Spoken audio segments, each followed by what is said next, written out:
12th B and C Hindi literature.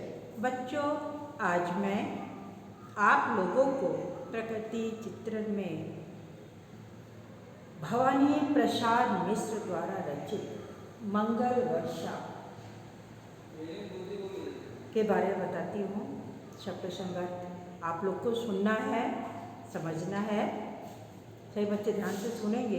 संकलित कविता मंगल वर्षा के रचयिता भवानी प्रसाद मिश्र जी हैं। इस कविता में कवि ने वर्षा के आगमन पर प्रकृति और मानव की प्रफुल्लता का सजीव चित्रण किया है। भवानी प्रसाद मिश्र छायावादी काल के मुख्य कवियों में प्रमुख स्थान रखते हैं। भवानी प्रसाद मिश्र द्वारा रचित वो प्रकृति के माध्यम से तरह तरह की उपमाएं दी हैं, जिससे मनुष्य और प्रकृति दोनों का मिलन है। भवानी प्रसाद मिश्र छायावादोत्तर काल के प्रतिनिधि कवि हैं। उनकी कविताओं में प्रकृति के भावों के उद्दीपन का आधार बनती है। प्रस्तुत कविता में उन्होंने वर्षा का मनोहारी वर्णन किया है। बादलों का आसमान में घिरना, बिजली का चमकना, फिसलती पगडंडियां, रंगीला इंद्रधनुष जैसे रंगों से स्त्रियों की वेशभूषा का धारण करना मानवीय भावनाओं के अनुरूप दृष्टि गोचर होते हैं। वर्षा के माध्यम से जीवन की प्रसन्नता कविता के माध्यम से प्रकट हो रही है। वर्षा ऋतु के आने पर चारों तरफ हरियाली छा जाती है।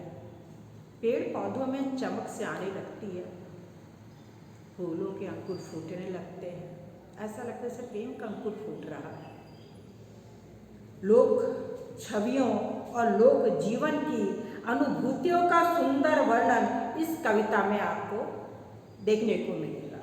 इस कविता में लयात्मकता है और शब्दों में प्रवाह है। प्रकृति चित्रण के रूप में यह कविता एक अनूठी रचना है। कविता क्या है बच्चों? ध्यान से सुनेंगे, आपको लिखना भी है। पीके फूटे आज प्यार के पानी बरसारी, डैश डैश डैश छन छन की हिलो मगर मन पागल दर्शारी। प्रस्तुत पंक्तियाँ हमारी हिंदी साहित्य से मंगल वर्षा से लिया गया है। इसके रचयिता श्री भवानी प्रसाद मिश्र जी हैं। भवानी प्रसाद मिश्र जी ने प्रकृति का मानव के साथ क्या संबंध है उसे अपने शब्दों में वर्णन किया है। प्राकृतिक सुंदरता, वर्षा ऋतु में होने वाले परिवर्तन का मनुष्य के जीवन पर क्या प्रभाव पड़ता है, मनुष्य के मन पर क्या प्रभाव पड़ता है, उन सभी का वर्णन उन्होंने इस ढंग से किया है। ऐसा लगता है कि ये हमारे सामने दिखाई दे रहा है, पिक्चर सा प्रतीत होता है। कवि कहता है कि पानी के बरसने से प्रकृति में प्यार के अंकुर फूटने लगे हैं। चारों तरफ हरियाली छा गई है। पेड़ पौधे मस्त होकर झूम रहे हैं। फूल कलियां सब प्रफुल्लित है। चारों तरफ हरियाली है। भवानी प्रसाद मिश्र जी का कहना है, आकाश में बादल छा रहे हैं, छमाछम पानी बरस रही है, संपूर्ण धरती प्रफुल्लित आनंदमयी हो रही है। एक सखी दूसरी सखी से कहती है, तेरी मांग भरी हुई है, तू बहुत ही सुंदर दिख रही है और ऐसा लगता है तू इस मनोरम मौसम में कुछ भूली भूली सी खोई खोई सी है। कवि का कहना है, आसमान में बिजली चमक रही है और बादलों को देखकर मेंढक भी हर्षित होकर बोलने लगे हैं। हवा के चलने से सुंदर पक्षी उड़ने लगे हैं, चहचहाने लगे हैं। सामूहिक पक्षियों का कलरव प्राकृतिक सुंदरता को और बढ़ा रहा है।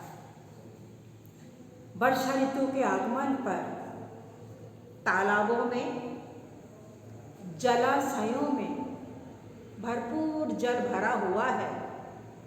बतखों का, हंसों का जोड़ा तैर रहा है। वे एक दूसरे से अपने मन के प्रेम को व्यक्त करते हैं।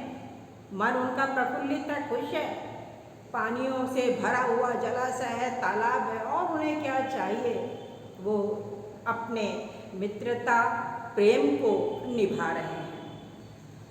मन में उमंग उठ रही है, तरह तरह का मन पागलों जैसा हरकत, मन में तरह तरह की जो उमंगे हैं वो एक पागलों की सी हरकत सी हो रही है। एक सखी दूसरे सखी से कहती है, हे सखी चलो उठो, इस दृश्य का आनंद लेते हैं। 9 युवतियों में प्रेम रस उमड़ रहा है, उमंगें उमड़ रही हैं। प्राकृतिक सौंदर्यता में उनका मन प्रफुल्लित होकर प्रेम के अंकुर फूट रहे हैं। प्रकृति अपनी सुंदरता को तरह तरह की उपमाएं देकर नव युवतियों के शरीर के अंगों में छाई हुई है। उनकी लटाओं में, नैनों में, पगडंडियों में, उनके जो पायल की रुंझुन, उसमें भी प्राकृतिक सुंदरता समाई हुई है। बस इतना ही, धन्यवाद। सत्य